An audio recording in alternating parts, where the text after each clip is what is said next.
I'm Kimberly Edwards from cookingwithkimberly.com, and this is Perfect Taste with Kimberly. Now tonight I'm going to show you how to roast a whole chicken using this curry sauce from Perfect Taste. Now don't forget, Perfect Taste stuff is gluten and preservative free and so ever so tasty. I love this stuff, and you might just think of using this for a curry sauce, for actual curry, right, on top of rice. But you may not have ever thought of using it to baste meat with, or to marinate meat with. But it's fantastic, and it works perfectly. It's so fast and easy to get things organized. Now I have a stuffing here. I'm going to stuff the bird, but I'm going to show you some other things too. Now first things first, I have this casserole dish that I'm going to be roasting it in a roasting pan, and I'm just going to grease the bottom of it. I actually have bacon fat, and that just is going to give me a little bit extra flavor than, you know, non-stick spray or butter or some kind of oil. This actually has a little bit of flavor, and it's going to do the job for me. Now when I make bacon in the mornings and stuff, I always save my bacon fat for just a time as this. Okay. Now this is the chicken is ready. I'm just going to pat it dry with some paper towels, and I don't need to show you that. I'm going to go do that over here. So I'll be right back. Okay, my bird is ready. I have it in my roaster now. And I took just a little bit extra bacon fat out of that bowl in a separate bowl because I'm going to baste my bird with a little bit of that instead of butter like I would usually massage it with. I'm going to use this bacon fat, and you don't want to put your brush back into the storage bowl that you're holding your bacon fat in, because you can contaminate it with salmonella if you're using it on poultry.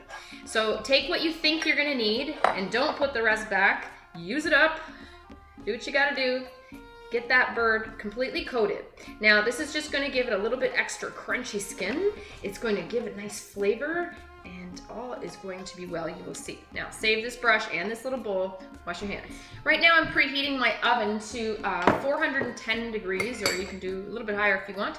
I have some yard work I got to do outside, so this is the only thing I'm actually waiting to get done before I go back out there to get some work done while this roasts. I need it to brown up in the oven a little bit, cook on the outside a little better in the beginning. So I put that in. So I put it in on a much higher heat for just a short period of time, just to get the things moving and to get it nice and crispy and brownish. Again, guesstimate how much you're going to need. I took about 2 tablespoons of the Perfect Taste curry sauce, and that should do the trick. Now, if you have any left, put it in the inside cavity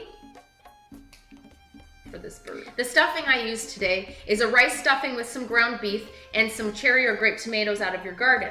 Now you can experiment with the flavors, but since I had the curry on the outside of my chicken, I wanted to kind of be a little bit more neutral. So I left it with salt and pepper and a little bit of cayenne, and I'm rolling it like that. You can put some parsley in, or chives or garlic if you want to, but I stayed away from any other ethnically identifying spice, I guess you could say. Okay, so this is it, pretty much. I'm going to sprinkle this with salt and pepper on both sides. Wash your hands. Sprinkle with salt and pepper. Flip that over. Do the same thing. I like to use my little shakers, my no-name shakers for this, just because I can keep everything nice and clean. If you have to use a grinder, you're kind of stuck. You might need to grind it first and then use your hand to sprinkle it on. So that's it. That's all. Wondering why 410 degrees. Well, typically I would do a regular chicken without some kind of curry sauce or other kind of seasonings on the outside, and I would throw that up high, like 450 or 500 degrees. But that's just with salt and pepper and basic seasonings that aren't going to burn. Curry sauce would have a tendency to burn. Some of these spices could burn under that high temperature like that. So I'm trying to negotiate between that high heat and a lower heat to keep everybody happy, right? So I'm going to slice up some sweet potato medallions and put them in the sides, and I'll show you as soon as I'm ready to throw things in. And I'm going to stuff this sucker too. Be right back.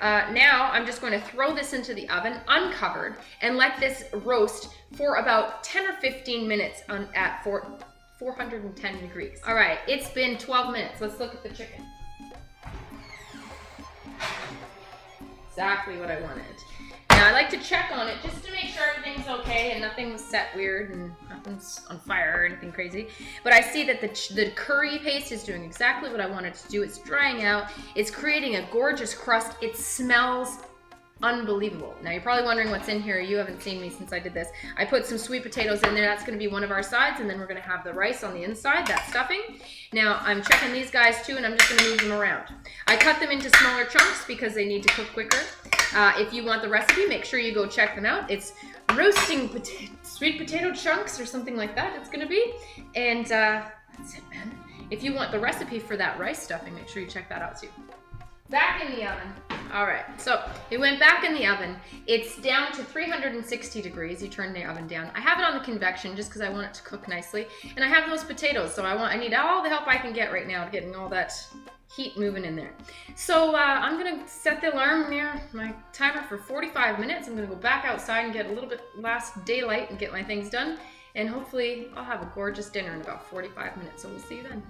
Okay, let me show you this chicken. It looks gorgeous. I just took it out of the oven. Wowzers. My sweet potatoes look amazing. They are very fork tender. Let's see. I can tell just by looking at them, but just to appease y'all, they're super soft. And they soaked up that gorgeous chicken juice. My chicken is done perfectly. And I did want a little bit of these brown bits like this because that's what makes it taste so good. Check that out. That curried chicken. That's a whole roasted curried chicken. I might have failed to tell you that I put my breast side down when I roast my chickens because I like to keep that breast meat as moist as possible. A lot of people complain about dry poultry breast meat, and it's unnecessary. If you just flip the bird over the other way and roast it, you have gorgeous skin on the back that's not wasted. You can cut it all off and eat that, and then you have gorgeous moist breast underneath. Anyhow, that's a perfect taste, whole roasted curried chicken. Make sure you check out their stuff. Make sure you check out Perfect Taste online at perfecttaste.ca. They sell their products all over the Niagara region and other places too, but you can check them out online. And that's it, that's all. I'm really excited to eat this. Follow me on Twitter at Cooking with Kim E with a capital E. I hope you like the fan page. It's facebook.com/cookingwithkimberly. My shows are online at ifood.tv/cookingwithkimberly and youtube.com/cookingwithkimberly. And my site is cookingwithkimberly.com. That's it, that's all. Be a champion in your kitchen and eat deliciously. Bye.